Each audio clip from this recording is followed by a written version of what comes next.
नाशिकमध्ये सकाळ माध्यम समूहानं एटोपिया कार्निवलचं आयोजन केलं। यात व्हीआयपी पक्षी दाखल झालेले आहेत। बोलके स्कारलेट मकाऊ पक्षी आकर्षणाचा केंद्रबिंदू ठरले।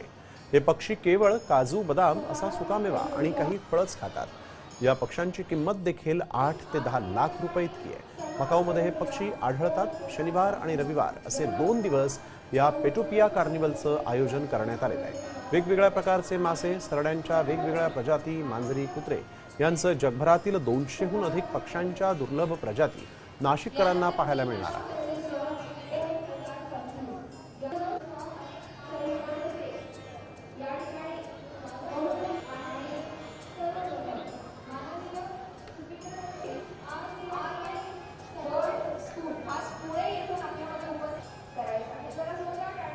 छान आहे। आम्ही आमच्या शाळेचे विद्यार्थी घेऊन आलेलो होतो, त्यांनाही बघायला खूप छान वाटले। विद्यार्थ्यांना आजचा दिवस खूप आनंदात गेला, म्हणजे त्यांना नवीन वेगळ्या प्रजातींचे पक्षी वगैरे बघायला मिळाले।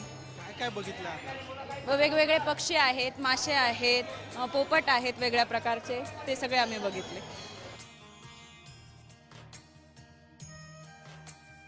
आर्यन्स वर्ल्ड स्कूल पुण्यावरून हे सगळे पक्षी आलेले आहेत। पक्ष्यांबरोबर हे सगळे एक्झॉटिक बर्ड्स आहेत आणि पक्ष्यांबरोबर आम्ही 2 टिबेटियन मॅस्टिफ असे दैत्य आकाराचे डॉग्स पण आहेत, जे एकदम एक्झॉटिक आहेत आणि तुम्हाला पाहायला, हातावर घ्यायला, फोटो घ्यायला हे तुम्ही येऊ शकता। यांची वैशिष्ट्य